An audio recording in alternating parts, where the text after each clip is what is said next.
نہیں وہ میں یہ کہہ رہی تھی کہ کبھی ایسا فیڈ بیک ملتا ہے آپ کو, لوگ آئیں اس کی سواری کریں اور سر جاتے جاتے وہ آپ نے یہ سنا ہو کہ وہ کہہ رہے ہو مجھے نا روم ایسے ہی چاہیے, کوئی بچی کہہ رہی ہو کہ نہیں گھر میں مجھے ایسا کمرہ بنا کے دیں آپ, ایسی والی لائٹس ہو, ایسی چمک دمک ہو, یا پھر فیڈ بیک کیسا ملتا ہے؟ کوئی انوکھا فیڈ بیک ملا ہو تو وہ بتائیے, وہ شیئر کیجیے پلیز. نہیں فیڈ بیک یہی ہے لوگوں کا, مطلب لوگوں کی ہر بندے کی خواہش ہے گاڑی جہاں سے گزرتی ہے ساتھ پکچر دیتے ہیں, بیچ میں بیٹھنے کا کہتے ہیں. اور کوئی یہ کہتا ہے کہ کتنے کی ہے؟ یہ مجھے کاسٹ کی تھی $5 لاکھ کی 2018 میں. اور اب کیا پرائس ہے اس کی؟ اب تو گاڑی کی پرائس بہت بڑھ گئی ہے. جی بالکل, ڈالر جس طرح 164 پہ 167 پہ چلا گیا تو ابھی کی میں نے اس کی کیلکولیشن نہیں کی. اوکے, لیکن کبھی ایسا ہوا کسی نے آپ سے کانٹیکٹ کیا ہو کہ وہ یہ گاڑی خریدنا چاہتا ہے, اتنی اسے پسند آ گئی ہے گاڑی, جانے نہیں چاہتا؟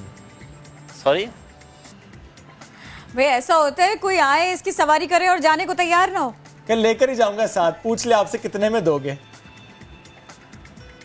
نہیں ایسا تو نہیں ہے, مطلب میرا بھی ایسا کوئی سیل کا مائنڈ بھی نہیں ہے, پر لوگ آ کے ڈیمانڈ تو بہت کرتے ہیں جہاں سے گزرتی ہے. میں نے آپ کو کہا لوگ روک کے پوچھتے ہیں. بالکل صحیح بات, بنتا ہے روک کے پوچھنا تو بنتا ہے. یہ بتائیں کہ آپ نے جب لی شوق سے لی یا کچھ اور پوائنٹ آف ویو تھا کہ اچھا بزنس پوائنٹ آف ویو, کیونکہ اکثر ہم نے دیکھا ہے اسپیشلی ان جہلم کہ وہاں پہ لیموزینز یوز ہوتی ہیں بارات کے لیے. جی بزنس نہیں, یہ میں نے بزنس کے لیے نہیں لی, کیونکہ میرا بچپن سے ہی مجھے گاڑیوں کا کریز ہے. تو میرے پاس امریکن اور جرمن گاڑیاں ٹوٹل, میرے پاس لیفٹ ہینڈ ڈرائیو امریکن گاڑیاں بھی ہیں جس میں لنکن ماڈل ہیں, کرائسلر ماڈل ہے, یہ ٹویوٹا ٹنڈرا کی جون سی ہے یہ بھی میں نے وہیں سے امپورٹ کروائی تھی, شو کیا. اور اس گاڑی پر ٹک ٹاک بھی بناتے ہیں؟ جی بالکل ٹک ٹاک بناتا ہوں, ٹک ٹاک بالکل بناتے ہیں. یہ میری پلیز آپ بتائیں شروز, آپ پہلے ٹک ٹاک کا بتائیں پھر ٹیکس کا بتائیں.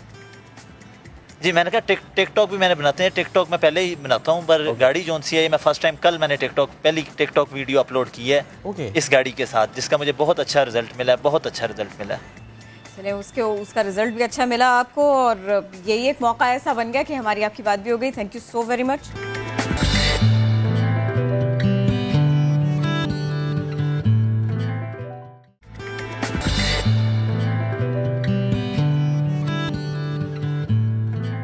ذرا بات کرتے ہیں ہم پنجاب کی. بات ہم کرتے ہیں کہ کیا لاک ڈاؤن پھر سے ہو سکتا ہے, کرونا وائرس سے متعلق اپڈیٹس کیا ہیں پنجاب کو لے کر, محرم الحرام سے متعلق کیا SOPs تیار کی جا رہی ہیں, یہ اہم معاملات ہیں, ان پر بات کریں گے. ہمیں جوائن کیا ہے secretary and primary secondary health care Punjab captain Usman صاحب نے. سر بہت شکریہ آپ نے وقت دیا.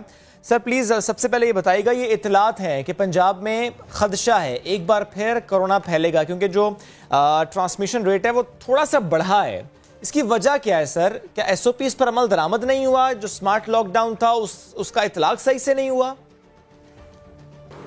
دیکھیے جی, کرونا پھیلنے کا خدشہ تو بالکل ہے, اور جو ہے وہ اس حوالے سے ہمیں اس بات کو سمجھ لینا چاہیے کہ جب تک اس بیماری کی ویکسین اویلیبل نہیں ہوتی تب تک ہمیں SOPs کے ساتھ ہی اب اپنی روزمرہ کی زندگی جو ہے وہ گزارنی ہے. اور SOPs میں جو سب سے بنیادی بات ہے وہ سوشل ڈسٹینسنگ ہے, اور جو دوسری بات ہے وہ یہ ہے کہ ہم اپنے فیس کو کور رکھیں, یعنی کہ اپنے چہرے کو محفوظ رکھیں کوئی فیس کورنگ کے ساتھ یا ماسک کے ساتھ. اس لیے یہ بہت ضروری ہے کہ جو SOPs ہیں ان پہ عمل درآمد کیا جائے, پرہجوم جگہوں پہ جانے سے گریز کیا جائے. اور آپ کو پتہ ہے کہ اب تمام جو لاک ڈاؤنز یا جو بندشیں تھیں وہ اوپن کر دی گئی ہیں, اس لیے یہ بہت امپورٹنٹ ہے کہ SOPs جو ہیں وہ کسی صورت بھی نہ چھوڑی جائیں, ورنہ پنجاب میں کیا پاکستان میں بھی سیکنڈ سپائک جو ہے وہ آبزرو کی جا سکتی ہے. یہ فرمائیے گا, یوم آزادی کا جشن اور پھر اس سارے جشن کے ماحول میں یہ دیکھا گیا کہ جتنے SOPs تھے کچھ بھی فالو نہیں کیے گئے. اب محرم الحرام آ رہے ہیں, ایک بار پھر سے لوگوں کا اکٹھا ہونا شروع ہو جائے گا یہ سارے کا سارا سلسلہ. اب کیا پلانز ہیں؟ کیا دوبارہ ایسی نوبت آئے گی کہ آپ کو لاک ڈاؤن لگانا پڑے, کچھ ایسا سلسلہ بنے؟ دیکھیے جی, یہ بڑا مشکل فیصلہ ہوتا ہے لاک ڈاؤن کرنے والا. آپ کو یاد ہے کہ چھوٹی عید پہ جب یہ تمام مارکیٹس وغیرہ کھلی ہوئی تھیں, اس کے نتیجے میں ایک بڑی شدید سپائک آئی, اور پھر اس سپائک کو سامنے رکھتے ہوئے پھر بڑی عید پہ یہ فیصلہ کیا گیا کہ ہم نے وہ غلطی نہیں دہرانی جو کہ چھوٹی عید پر دہرائی تھی. اور پھر بڑی عید کے اوپر آپ نے دیکھا کہ مشکل فیصلہ تھا, جو تجارتی حلقے تھے ان کی طرف سے اس کے اوپر کافی کرٹیسزم بھی آیا, لیکن حکومت کو یہ فیصلہ عوام کے لارجر بینیفٹ کے لیے لینا پڑا, کیونکہ جو ایکسپرٹس تھے ان کا یہ خیال تھا کہ عید کی جو ایکٹیویٹی ہے اس پہ جو انٹرمنگلنگ ہے اس کی وجہ سے دوبارہ اسپائک آ سکتی ہے. تو اس کو بڑی افیکٹولی کنٹین کیا گیا, اور امیڈیٹلی عید کے فوراً بعد جو ہے پھر آپ نے دیکھا کہ اوور آل جو ہے وہ لاک ڈاؤن جو ہے وہ کھول دیا گیا ہے. اب یہ لاک ڈاؤن جب کھولا گیا ہے تو وہ اس ایشورنس کے بعد کھولا گیا ہے. جتنے بھی ہمارے تجارتی حلقے ہیں, جتنے بھی ڈفرینٹ کوارٹرز ہیں جو کہ بندشوں میں رہے پچھلے 2-3 ماہ کے اندر, انہوں نے from time to time government کو, جو ہمارے مختلف منسٹرز ہیں, یہ جتنے بھی گورنمنٹ کے عہدیدار ہیں, ان کو مختلف ٹائمز پہ ایشور کیا, بلکہ خود ایس او پیز بنا کر ہمارے پاس آئے اور یہ کہا کہ جی ہم اس ایس او پیز پہ عمل درآمد کریں گے. اور اس ایشورنس کی بنیاد کے اوپر یہ سارے کے سارے سیکٹرز جو ہیں وہ کھولے گئے ہیں. اس لیے یہ بہت ضروری ہے کہ ان ایس او پیز پہ عمل درآمد کیا جائے. اگر ان ایس او پیز پہ عمل درآمد نہ کیا گیا اور خدا نخواستہ اگر اسپائک آئی تو یقیناً پھر دوبارہ بندش کی طرف جو ہے وہ جانا پڑے گا, کیونکہ اب تک دیکھا یہ گیا ہے کہ دنیا کے بیشتر ممالک کے اندر جہاں جہاں بھی ریلیکسیشنز ہوئی ہیں لاک ڈاؤن کے اندر, وہاں سیکنڈ اسپائک آبزرو کی گئی. ایگزیکٹلی سیکنڈ اسپائک آئی ہے یہاں پر بھی, کیونکہ ایکسپرٹ سے کہتے ہیں کہ سیکنڈ اسپائک آ سکتی ہے. تھرڈ اسپائک کی باتیں بھی اب تو اسٹارٹ ہو گئی ہیں. لیکن سر مجھے بتائے گا, آپ نے خود بھی کہا یہ مشکل فیصلے ہوتے ہیں لاک ڈاؤن سے متعلق, جو فیصلے ہم نے کیے اسپیشلی عید پر. آپ نے سر, جس نے کرن نے بھی محرم الحرام سے متعلق آپ سے سوال کیا, تو میں پوچھنا یہ چاہ رہا ہوں کہ جلوس اور جو مجالس کے اجتماعات ہوتے ہیں, اس سے متعلق کوئی مشاورت ہوئی ہے, کوئی فیصلہ کہ جو مجالس کا انعقاد ہوگا اس کی اجازت اگر دی جائے گی تو ایس او پیز کیا ہوں گی, اور جو جلوس سے متعلق کوئی اگر فیصلہ کیا گیا ہے اس کو لمٹ کرنے سے متعلق, اس کے ٹائم فریم سے متعلق؟ دیکھیے جی, یہ فیصلہ تو ہو چکا ہے کہ مجالس کی اجازت جو ہے وہ ضلعی انتظامیہ دے گی, اور اس ایشورنس کی بنیاد پر دے گی کہ جو ایس او پیز ہیں ان پہ عمل درآمد کیا جائے گا. اور ایس او پیز جو ہیں وہ آپ کو پتہ ہے کہ سوشل ڈسٹینسنگ کے ایس او پیز ہیں, اس میں خاص طور پہ فیس کورنگ جو ہے اس کو بہت زیادہ اس پہ ایمفسائز کیا گیا ہے. پھر جس جگہ پر مجالس ہونی ہے وہ کس طرح کی جگہ ہونی چاہیے, پرسن ٹو پرسن فاصلہ کتنا ہونا چاہیے, ہینڈ سینیٹائزر کی وہاں فیسلٹی کیسی ہونی چاہیے, وہاں پہ جو منتظمین ہیں انہوں نے کون کون سے انتظامات کرنے, اس کی کمپریہنسو ایس او پیز ہم جاری کر چکے ہیں. اور ان ایس او پیز پہ عمل درآمد کرنا جو ہے وہ مشترکہ ذمہ داری ہوگی منتظمین کی اور ضلعی انتظامیہ کی. اور ضلعی انتظامیہ جو ہے وہ اس حوالے سے اجازت جو ہے وہ بھی جاری کرے گی, اور اس کا حتمی فیصلہ جو ہے وہ اس کا ہو چکا ہے. لیکن یہ بہت ضروری ہے کیونکہ ایک ایسا ایک ایونٹ آ رہا ہے جہاں پر ایک سیم سیٹ آف لوگوں نے روزانہ ایکسٹینڈڈ پیریڈ کے لیے دوبارہ ایک دوسرے کے ساتھ انٹریکٹ کرنا ہے اور ڈفرینٹ لوگوں کے ساتھ انٹریکٹ کرنا ہے. اس لیے یہ ضروری ہے کہ اس دوران میں اس بات کا خاص خیال رکھا جائے کہ وائرس کی ٹرانسمیشن جو ہے وہ ایک بندے سے دوسرے شخص کے اندر نہ ہو. اس لیے ہمیں بہت زیادہ احتیاط کرنا پڑے گا, اور ہمارے اس حوالے سے جو منتظمین ہیں ان کو ضلع انتظامیہ نے ضلع انتظامیہ کو کافی ساری ایشورنسز بھی انہوں نے دی ہیں. امید ہے کہ جو ایس او پیز ہیں ان پہ عمل درآمد کیا جائے گا. دیکھیے مسئلہ یہ ہے کہ ہمیں اسے بار بار لوگوں کو بتانے کی, سمجھانے کی ضرورت ہے کہ ایس او پیز کو لازمی فالو کرنا ہے. کیونکہ دیکھیں نیوزی لینڈ ہے, انہوں نے شکست دی, دوبارہ سے وہاں پر وہی سچویشن بن گئی. چائنا ہے, ایک بار پھر سے وہاں پر وہ بھی ابھی تک نکل نہیں پائے کورونا سے. ایس او پیز کو فالو کرنا بہت ضروری ہے خود کو بچانے کے لیے. سر اس بات کو دہرا دیجئے پلیز, لوگوں کو سمجھا دیجئے کہ اس کے نتائج بہت برے ہیں اگر ہم نے خیال نہ کیا. دیکھیے بے تحاشا ممالک ہیں. آپ سیکنڈ اسپائک کی بات کریں, یورپ میں اسپین کے اندر جو ہے وہ تھرڈ اسپائک دیکھی گئی ہے, ہانگ کانگ میں تھرڈ اسپائک دیکھی جا رہی ہے, نیوزی لینڈ ہے, آسٹریلیا ہے, جاپان ہے, بے تحاشا ممالک ایسے ہیں جہاں پہ سیکنڈ اسپائک جو ہے وہ آبزرو کی جا رہی ہے. اور اس کی بنیادی وجہ یہی ہے کہ ایک خاص اسٹیج آتی ہے جہاں پر پھر یہ کمپلیسنسی کریپ ان کر جاتی ہے کہ اب شاید ہم اس بیماری سے نکل گئے ہیں, اور پھر دوبارہ ریلیکس موڈ میں لوگ آ جاتے ہیں, جس کی وجہ سے پھر دوبارہ سے اسپائک آبزرو کی جاتی ہے. الحمدللہ اللہ تعالیٰ کا لاکھ لاکھ شکر ہے, پاکستان میں میڈیا نے ایک پراپر ریئلائزیشن دی ہے, جس کی وجہ سے لوگوں نے اس بات کو احساس کیا ہے, اس بات کا احساس کیا ہے کہ اس بیماری سے احتیاط کے تھرو ہی بچا جا سکتا ہے. تو ہم امید کرتے ہیں کہ ہم یہ غلطی نہیں دہرائیں گے اور دوسروں کی غلطی سے سیکھیں گے, اور پاکستان میں وہ نوبت نہیں آئے گی. ابھی تک ایسی صورتحال نہیں ہے جس کو کہ خطرے والی صورتحال کہا جائے. ابھی تک جنرلی لوگ جو ہیں وہ دیکھا گیا ہے کہ جہاں تھوڑی بہت اگر وائلیشن ہوتی ہے تو وہاں ایک جنرل سینس آف اویئرنیس بھی ہے, اور بار بار میڈیا جو ہے وہ ایسی وائلیشنس کو رپورٹ کرتا ہے تو کوئی امپرومنٹ نظر آتی ہے. انڈیویجول لیول کے اوپر SOP کمپلائنس جو ہے وہ بھی بہت زیادہ جو ہے وہ اس کے اوپر ایمفسائز کیا جا رہا ہے. تمام جو ضلعی انتظامیہ ہیں, جو ہماری ڈویژنل انتظامیہ ہے اور پولیس کی جو انتظامیہ ہے, ان کو گائے بگائے اس حوالے سے سینسٹائز کیا جاتا ہے کہ وہ اس بات کو سامنے رکھیں کہ جو احتیاط ہے اس پہ اگر عمل نہ کیا تو سیکنڈ اسپائک جو ہے وہ پاکستان میں آ سکتی ہے. اس لیے یہ بہت ضروری ہے کہ جو تمام جو ہمارے سیکٹرز ہیں وہ اس کو اپنی سوشل رسپانسبلٹی کے طور پر لیں اور احتیاط جو ہے وہ لازمی قرار دیں. خاص طور پہ نو فیس کورنگ نو سروس کی جو ہماری پالیسی ہے اس کو جو ہماری عوام ہے, جو ہمارے لوگ ہیں, وہ مل کے کامیاب بنا سکتے ہیں. اور اسی طرح سوشل ڈسٹینسنگ کو اگر ہم فالو کریں گے تو انشاءاللہ تعالی ہم سیکنڈ اسپائک کو بچانے میں کامیاب ہوں گے. ٹھیک. Secretary primary and secondary health کے پنجاب کیپٹن عثمان, بہت شکریہ, ساتھ موجود تھے آپ اور کرونا سے متعلق ہم سے گفتگو کر رہے تھے کہ ہم کیا ایکسپیکٹ کر رہے ہیں اور ہمیں ظاہر ہے اس کی مزید احتیاط کرنی ہوگی. بڑھتے ہیں آگے. یوم آزادی کا جشن ہم نے کچھ دن پہلے منایا, 14 اگست کو منایا, ہر سال مناتے ہیں, شایان شان طریقے سے مناتے ہیں. ہر سو سبز پرچموں کی بہار ہمیں دکھائی دیتی ہے, گلی گلی, نگر نگر, قریہ قریہ. جب جشن ہم مناتے ہیں ہم بہت اہتمام کرتے ہیں, ہم جھنڈے بھی لگاتے ہیں, ہم جھنڈیاں بھی لگاتے ہیں, لیکن کہیں نہ کہیں ہم سے لاپرواہی ہوتی ہے. اور ہم ہر سال اس کی بات کرتے ہیں کہ ہمیں جب بچوں کو جشن منانا سکھانا ہے تو یہ بھی سکھانا ہے کہ کہیں ہم سے کوئی بھول نہ ہو جائے, وہ جو ہمارا سبز ہلالی پرچم ہے اس کی بے حرمتی نہ ہو جائے.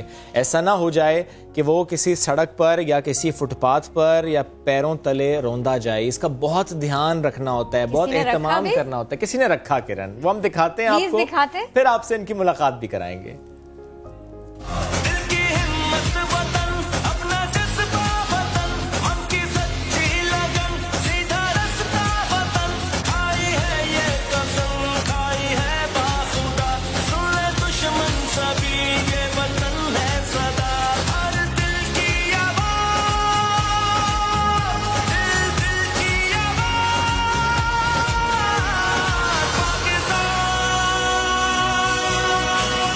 امیزنگ امیزنگ جی, زبردست زبردست. یہ ان کا نام ہے جناب عاشر شمون صاحب, پیٹرولنگ آفیسر ہیں لاہور سے. ہمیں انہوں نے جوائن کیا. عاشر صاحب بہت شکریہ, ساتھ موجود تھے آپ. یہ آپ نے اتنا زبردست میسج دے دیا اس ایک ویڈیو کے ذریعے کہ ہمیں سب کو یہ سکھانا ہے, یہ بتانا ہے اسپیشلی اپنے بچوں کو کہ جب جشن منائیں تو اس کا اہتمام کرنے کے ساتھ ساتھ یہ ضرور خیال رکھیں, خاص دھیان رکھیں کہ جو ہمارے جھنڈے ہیں, ہمارا پرچم ہے یا چھوٹی چھوٹی جھنڈیاں ہیں وہ اس طرح سڑکوں پر نہ ہوں, وہ پیروں تلے روندی نہ جائیں. یہ بہت اچھا میسج تھا, بہت سراہا جا رہا ہے آپ کے اس اقدام کو, آپ کے اس ویڈیو کو بہت اپریشیٹ کیا جا رہا ہے. کتنا اچھا آپ کو لگ رہا ہے؟ عالم اس کا تقدس اور احترام باصیت ایک پاکستانی اور ایک پولیس اہلکار مجھ پر لازم ہے. 14 اگست کو جب میں اپنی ڈیوٹی پیٹرولنگ ڈیوٹی سر انجام دے رہا تھا تو دوران ڈیوٹی قومی پرچم سڑک پر گرا ہوا میں نے دیکھا. میں نے اس کو اٹھایا, چوما اور اپنے سینے سے لگایا. میرے سمیت تمام پاکستانی اپنے قومی پرچم کے تقدس کو بحال رکھنے کے لیے ہر طرح کی قربانی دینے کے لیے تیار ہیں. اچھا سر, یوم آزادی کا جشن جس طرح میں نے پہلے بھی ذکر کیا کہ ہم نے منایا, ہم ہر سال بھرپور طریقے سے مناتے ہیں, خوشی کا ماحول ہوتا ہے, لیکن جس طرح ہم نے پہلے بھی ذکر کیا لاپرواہی ہو جاتی ہے. ایسے کئی مناظر آپ نے بھی دیکھے ہوں گے, اگر شیئر کرنا چاہیں تو. خاص طور پر یہ 14 اگست لاپرواہی یہ اکثر لوگ دیکھنے میں آیا ہے کہ یہ جو شور شرابہ کرتے ہیں اکثر وہ سلنسر وغیرہ اتار کے لوگوں کو مینٹلی طور پر یا ویسے فزیکلی طور پر تنگ کرتے ہیں. ایسا ہرگز نہیں ہونا چاہیے. ٹھیک سر, جب گاڑیاں رکوا کر آپ نے یہ جو ویڈیو بنی, ایگزیکٹلی جو ویڈیو بنی, یہ جو ویڈیو ہے نا, آپ نے جھنڈا اٹھایا بھی, چوما بھی, کلیجے سے لگایا بھی. مجھے تھوڑا سا بتائیں گے آپ, کیا آس پاس لوگوں میں سے کسی نے بھی نوٹس کیا ہے سب کو, کیا انہوں نے اپریشیٹ کیا؟ ویڈیو تو ہم سب نے دیکھی ہے, سب نے پسند کی ہے. جب ٹریفک کو روکا تو میرے سامنے جو گاڑی تھی انہوں نے مجھے اپریشیٹ کیا, ویل ڈن سر. باقی کسی نے نہیں مجھے دیکھا. اوکے سر, بطور پیٹرولنگ آفیسر کیا سمجھتے ہیں آپ؟ ظاہر آپ ہر سال دیکھتے ہیں یہ ماحول اور عام دنوں میں بھی آپ کی نظر ہوتی ہے, آپ کی آبزرویشن ہوتی ہے, جس طرح کہ انہوں نے کہا نا کہ سلنسر نکال کر, آپ کو بھی یاد ہے ہم نے بھی اس پہ بات کی, سلنسر نکال کر جانا, یہ باجا ساتھ لے کر جانا اور پھر بجاتے رہنا. جشن کا یہ طریقہ ہی سیکھا ہے شاید کچھ لوگوں نے. مجھے لیکن سر یہ بتائیں کہ ٹریفک کی پاسداری, ٹریفک قوانین کی پاسداری, یہ ہم نے کتنی سیکھی ہے, کتنا شعور آیا ہے, سیوک سینس کتنی آئی ہے؟ ٹریفک قوانین کے حوالے سے اس میں کافی بہتری آئی ہے. ہمارے جو افسران, C T O captain Hammad صاحب وہ اکثر کمپین کرتے ہیں سیٹ بیلٹ کے متعلق. آج کل جیسے کہ وہ نمبر پلیٹس کی چل رہی ہے, جنہوں نے یہ غیر نمونہ نمبر پلیٹس لگائی ہیں, اس کے بارے میں لوگوں میں اویئرنیس کافی حد تک آ گئی ہے اور لوگ اپنی نمبر پلیٹس کو چینج کروا رہے ہیں. باقی کافی بہتری آئی ہے اس میں. چلیے یہ تو اطمینان کی بات ہے, آپ کو لگتا ہے اگر کافی بہتری آئی ہے. مجھے یہ بتائیے گا, اب چونکہ نیا دن کا پلیٹ فارم آپ کے پاس ہے, تو کیا آپ کہنا چاہیں گے, کیا عوام کو پیغام دینا چاہیں گے؟ میرا پیغام یہ ہے میرے افسران کی طرف سے اور میری طرف سے کہ ہمیں ٹریفک لاز کو اوبے کرنا چاہیے, اور یہ اکثر لوگ جو قومی پرچم کی بے حرمتی کرتے ہیں, بے حرمتی نہیں کرنی چاہیے, ہمیں اس کی رسپیکٹ کرنی چاہیے, کیونکہ یہ ہمارا جو ہے قومی پرچم ہماری آزادی کا نشان ہے. بس یہ سب کے لیے یہی میسیج ہے میرا. کرنی ہے, عزت کرنی ہے اور بے حرمتی سے بچانا ہے, بے حرمتی سے بچانا ہے اپنے فلیگ کو. اور بڑا اچھا پیغام یہ کہ ٹریفک قوانین کی پاسداری بھی کرنی ہے, بہت ضروری ہے. بیٹھ چکے سر ساتھ موجود ہے. حکومت پاکستان کے ایک اسٹیپ کی بات کرتے ہیں. ہیکرز سے اپنے آپ کو محفوظ رکھنا ہے, اپنی ویب سائٹس کو محفوظ رکھنا ہے, ڈیٹا کو محفوظ رکھنا ہے, یہ بہت ضروری ہے. مختلف ایپس کو بھی بچانا ہے, تو ہم نے سیکیورٹی سخت کی ہے. اور اس کے ساتھ ساتھ کیونکہ واٹس ایپ سے متعلق کہا جاتا ہے کہ اس پہ بھی انفارمیشن شیئر ہو جاتی ہے, اور اس کے بعد پھر اکثر کہا جاتا ہے کہ واٹس ایپ استعمال نہیں کرنا آپ نے, موبائل فون استعمال نہیں کرنا آپ نے. حالانکہ ایک عام تاثر شعیب آپ کی سوری بات کر رہی ہے, ایک عام تاثر یہ ہے کہ واٹس ایپ ہے تو وہاں سے تو آپ کا ڈیٹا آگے پیچھے ہو نہیں سکتا, کوئی انٹرسیپٹ کر نہیں سکتا, خرابی آ نہیں سکتی, لیکن سیفٹی کو وہاں بھی انشور کرنا ذرا مشکل ہو جاتا ہے کرن, کیونکہ اکثر ایسا ہے نا کہ اگر کوئی امپورٹنٹ ڈاکیومنٹ آپ نے واٹس ایپ کے ذریعے بھیجا ہے تو آپ کو نہیں پھر پتا وہ کہاں کہاں پہ شیئر ہو جائے. سم ٹائمز ایک گروپ میں شیئر ہو تو پھر وہ ہر بندے تک پہنچ جاتا ہے. تو یہ بھی کچھ جو اسپیشلی ادارے ہیں وہ اس کو انشور کرنا چاہتے ہیں کہ جو ڈیٹا ہے وہ کسی غیر متعلقہ شخص کے ہاتھ میں نہ جائے. اس کے ساتھ ساتھ کئی ایسے مواقع ہوتے ہیں جب ہیکرز حملہ کرتے ہیں, کوئی ایسے خاص موقع ہوتے ہیں جب ہیکرز سے بچانا بہت زیادہ ضروری ہو جاتا ہے اپنے ڈیٹا کو, اپنی ویب سائٹس کو. تو اب جو سٹیپ لیا گیا ہے کہ ان ویب سائٹس کو محفوظ بنانا ہے, اور اس کے ساتھ ساتھ واٹس ایپ کا متبادل لانا ہے اپنے اداروں کے لیے, اپنے یوزج کے لیے. تو نیشنل انفارمیشن ٹیکنالوجی بورڈ کے سی ای او شباہت علی شاہ صاحب ہمارے ساتھ موجود ہیں, اس پروجیکٹ کا حصہ ہیں آپ. سر بہت شکریہ آپ کے وقت کا. سر مجھے پلیز انیشلی یہ واٹس ایپ سے متعلق بتائیے گا, واٹس ایپ کا پیرالل آئے اور اس کو ہم استعمال کریں اور اسے پھر ہیکرز سے محفوظ رکھا جائے, ہیکرز کے حملوں سے محفوظ سمجھا جائے, اس حوالے سے کیا ہو رہا ہے, کہاں پر ہم سٹینڈ کر رہے ہیں؟ دیکھیں واٹس ایپ کی ایپ پہ تو ہم کافی عرصے سے کام کر رہے ہیں. سال کے شروع میں بھی ہم نے کام شروع کیا تھا, لیکن کووڈ کے پینڈیمک کے اٹیک کی وجہ سے وہ جو پروجیکٹ ہے وہ ہم نے تھوڑا سا بیک ڈراپ پہ ڈال دیا. ابھی دوبارہ اس پہ ہم نے کام شروع کیا ہے. ہمیں کافی امید ہے کہ ہم اسی سال کے اندر جو ہے وہ what's app type communication system جو ہے وہ گورنمنٹ آف پاکستان کے آفیسرس کے لیے ہم وہ لانچ کریں گے.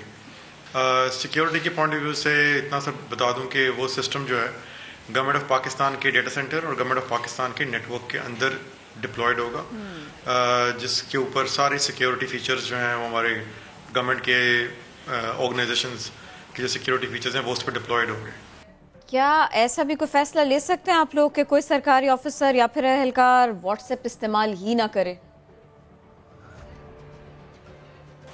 نہیں, ایسا کوئی پروگرام نہیں ہے کہ ہم اگر کمیونیکیشن سسٹمز بنا رہے ہیں گورنمنٹ اور پاکستان کے آفیسرز کے لیے تو ہم واٹس ایپ کو بند کر دیں. ایسا کسی قسم کا کوئی پروگرام نہیں, ایسی کوئی پالیسی نہیں بن رہی اس وقت. یہ بتائیے گا کوئی اطلاعات ہیں آپ کے پاس کہ سرکاری محکمہ اس کا ڈیٹا اس پر کسی وقت ہیکرز نے حملہ کیا ہو اور پھر وزارت آئی ٹی نے اس کو ریکور کیا ہو, ایسا اگر نیئر پاسٹ میں ہوا اور آپ شیئر کرنا چاہیں تو؟ جی نہیں، یہ میں نے دیکھا ہے سوشل میڈیا پہ اس قسم کی کافی جو نیوز ہے وہ لوگ جس کا دل کرتا ہے وہ انفارمیشن ڈال دیتا ہے وداؤٹ ویلیڈیشن. اس قسم کی کوئی اطلاع نہیں، نہ اس قسم کا کوئی واقعہ ایسا کوئی رونما ہوا ہے کہ ہمارا ڈیٹا جو ہے وہ کسی ہیکر نے اسٹیل کر لیا اور ہم اس کو ریکور کر رہے ہیں، ایسی کوئی بات نہیں. لیکن خدشات تو رہتے ہیں ہیکرز کے حملے کے، تو تھوڑا سا اس کے بارے میں بتائیں گے کہ وہ کن اہم موقعوں پر ایسا ہوتا ہے کہ اس قسم کا خدشہ بڑھ جائے، اندیشے بڑھ جائیں، پھر اس سب سے بچتے کیسے ہیں؟ دیکھیں کہ جب بھی پاکستان کا اگر آپ کیلنڈر ایئر دیکھیں تو اس کیلنڈر ایئر میں جہاں جہاں وہ خاص ایونٹس ہوتے ہیں یا وہ خاص ڈیٹس جو پاکستان پاکستان کی جیسے کہتے ہیں کہ نیشنلزم اور پاپولرزم کے ساتھ ایسوسیٹیڈ ہیں، ان ڈیز کے نزدیک ہیکنگ کا خدشہ زیادہ رہتا ہے. تو ہم کوشش کرتے ہیں کہ ہمارے جو گورنمنٹ آف پاکستان کے ڈیٹا سینٹرز ہیں، جیسے نیشنل ٹیلی کمیونیکیشن کوآپریشن کا ڈیٹا سینٹر ہے، وہاں پہ ہماری چیزیں ڈپلائڈ ہیں. ہم کوشش کرتے ہیں کہ اس کی سیکیورٹی ان ڈیٹس کے ارد گرد جو ہے مزید ہارڈنڈ کی جائے، اور اس پہ مانیٹرنگ بھی جو ہے وہ ہم بہت ویجیلنٹلی کر رہے ہوتے ہیں. جیسے 14 اگست کا ڈیٹ ہے یا 6 سپٹمبر کی ڈیٹ ہے، ان ڈیٹس کے ارد گرد جو ہے وہ ہماری سیکیورٹی بہت ہارڈنڈ ہوتی ہے. بہت شواہت علی شاہ صاحب ساتھ موجود تھے آپ، اور اس سے متعلق ہم سے گفتگو کر رہے تھے. ڈیجیٹل پاکستان کی بات کرتے ہیں، پاکستان بدلنے کی بات کرتے ہیں، اور واقعی ڈیجیٹل ورلڈ میں پاکستان کس طریقے سے اب کام کر رہا ہے کہ کام آسان ہوتے چلے جا رہے ہیں. فار ایگزامپل پہلے جب نکاح ہوتا تھا یا برتھ سرٹیفکیٹ بنوانا ہوتا تھا، بے فارم بنوانا ہوتا تھا یا اور اس طرح کے سرٹیفکیٹس، تو لمبی لمبی قطار میں لگنا پڑتا تھا، انتظار کرنا پڑتا تھا. یہاں جاؤ، وہاں سے سائن کروا کے آؤ، اس سے ویریفائی کروا کے آؤ، پھر ہمارے پاس آؤ، یہ فارم بھرو، اتنے پیسے دو، اور پھر آپ کو اس کا سرٹیفکیٹ ملے گا. اب یہ چیزیں ہو رہی ہیں آسان. پنجاب حکومت نے بلدیہ ایپ متعارف کروا دی ہے، اور یوں عوام کے لیے کافی آسانیاں پیدا ہو گئی ہیں. کس طریقے سے اس ایپ پر آپ جا کے کام کر سکتے ہیں، یہ ایپ کتنی معاون ہے، عثمان صدیق کی رپورٹ دیکھیے. دفتروں کے دھکے، نہ وقت کی جھنجھٹ، بس موبائل نکالیں، ایپ ڈاؤن لوڈ کریں اور گھر بیٹھے اپنے طلاق، نکاح، ڈیتھ اور برتھ سرٹیفکیٹ حاصل کریں. پنجاب حکومت کی بلدیہ مستحکم پنجاب مستحکم ڈیجیٹل ایپ ہے کیا؟ آئیے آپ کو دکھاتے ہیں.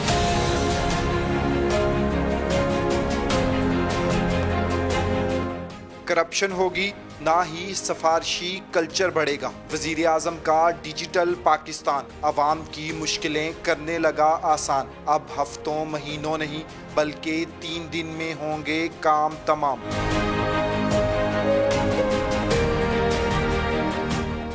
فیصل آباد کے میونسپل کارپوریشن نے پنجاب حکومت کی بلدیہ ایپ پر عوام کے لیے سروسز شروع کر دی. شادی بیاہ، طلاق، اموات اور پیدائش کے سرٹیفکیٹس کے لیے اب شہریوں کو نہ تو یونین کونسلز کے چکر لگانے ہوں گے، نہ ہی کلرکوں کی آؤ بھگت کرنی ہوگی. میونسپل کارپوریشن کے مطابق جعلی سرٹیفکیٹ کا اجرا بھی ممکن نہیں رہا.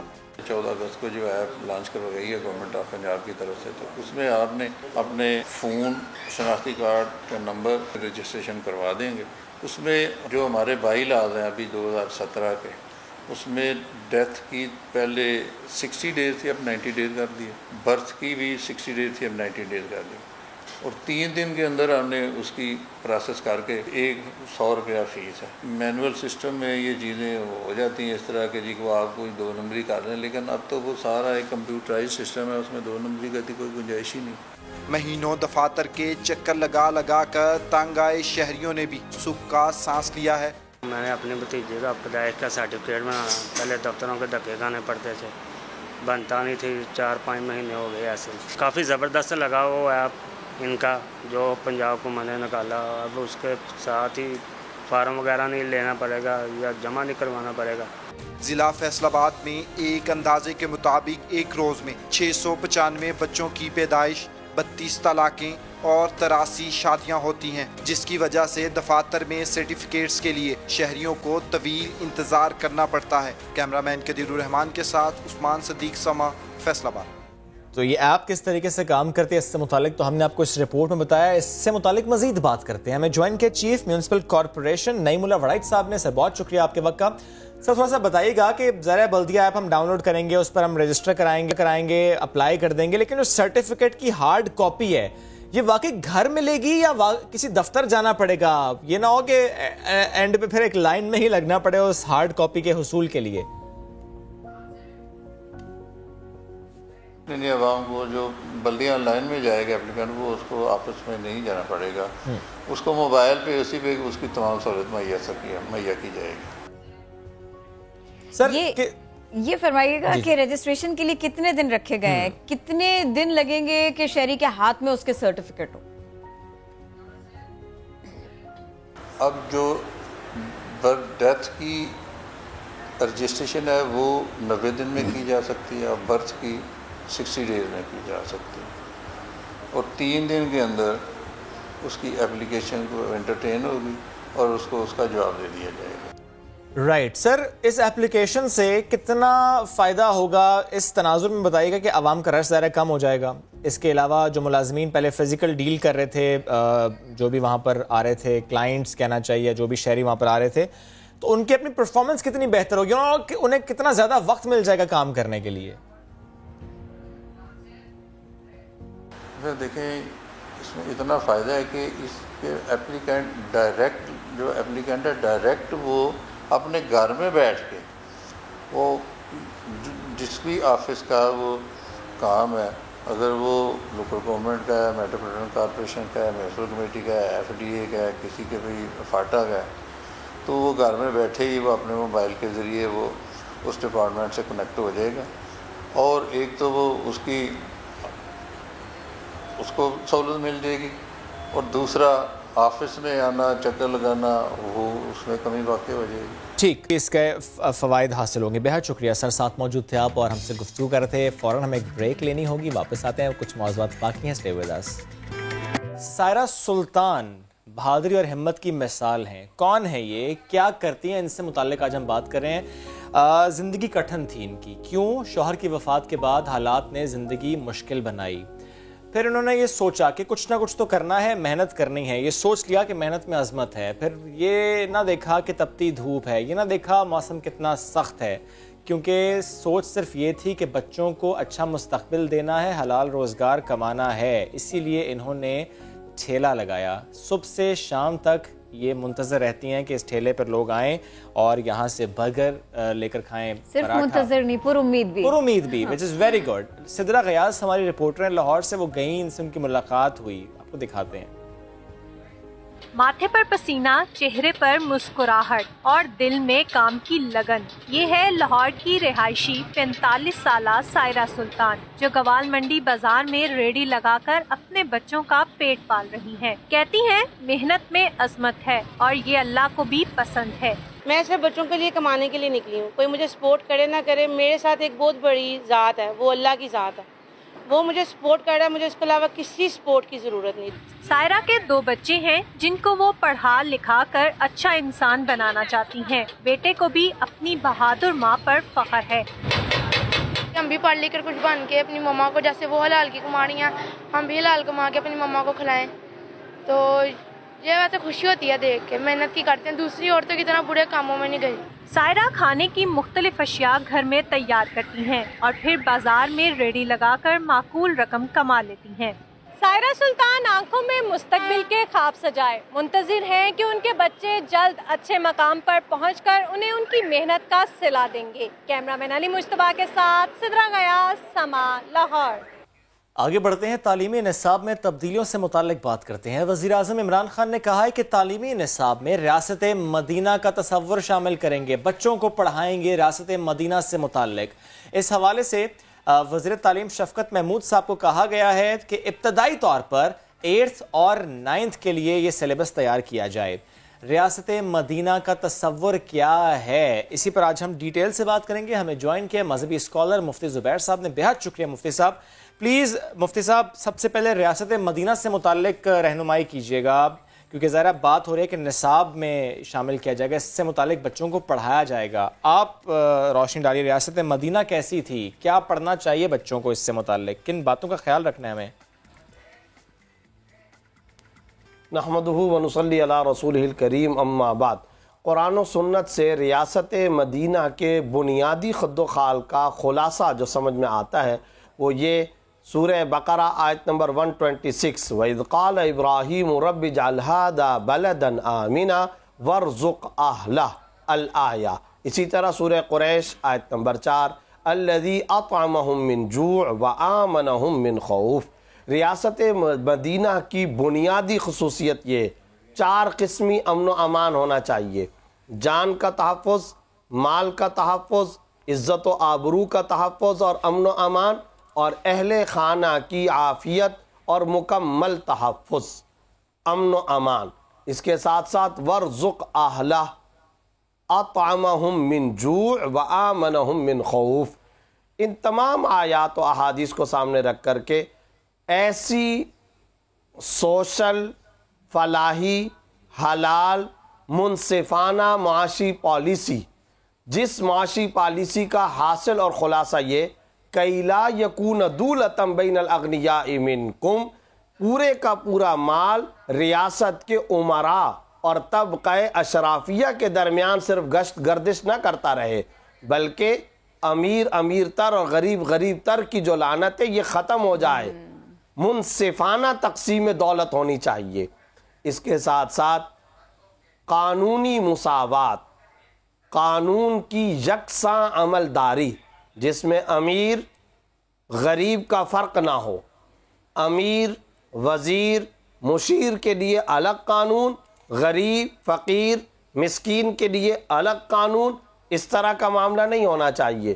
ایک قبیلے کی مجرمہ خاتون کے جرم کی سزا کے سلسلے میں رسالت مآب صلی اللہ علیہ وسلم کی خدمت میں سفارش کی گئی.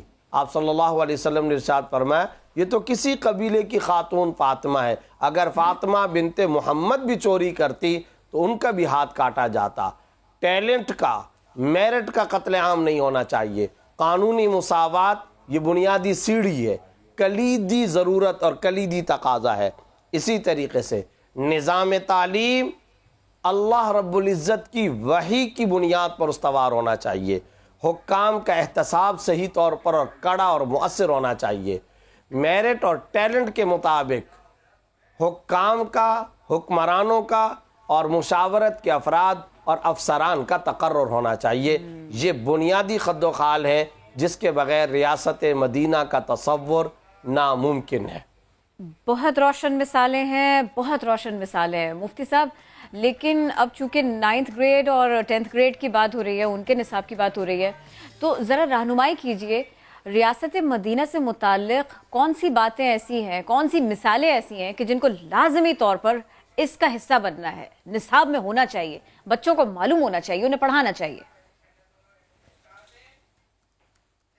ریاست مدینہ کے نظام تعلیم کا بنیادی اور اصل ہدف اور ٹارگٹ ایسا خدا دوست معاشرہ جس کے افراد دین اور دنیا کی اعلیٰ اقدار کا مجموعہ ہوں.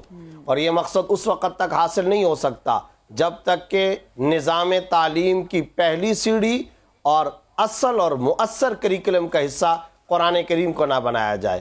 بغیر قرآن کریم کو نصاب اور نظام تعلیم بنائے ہم کبھی بھی اپنے اعلیٰ درجے کے اخلاقی ترقیاتی مقاصد حاصل نہیں کر سکتے. قرآن کریم کو اس کی آئینی حیثیت دی جائے، قرآن کریم کو نصاب کی کتاب بنایا جائے، کالج، یونیورسٹیز اور اسکولوں کے اندر قرآن کریم کا حصہ مستقل اور بار بار پڑھایا جائے. اس کے علاوہ کبھی اخلاقی تربیت نہیں ہو سکتی. اخلاقی تربیت کے لیے بھی یہ ضروری ہے، اور ساتھ ہی ساتھ قرآن کریم کو علوم کا ماخذ بنانا چاہیے.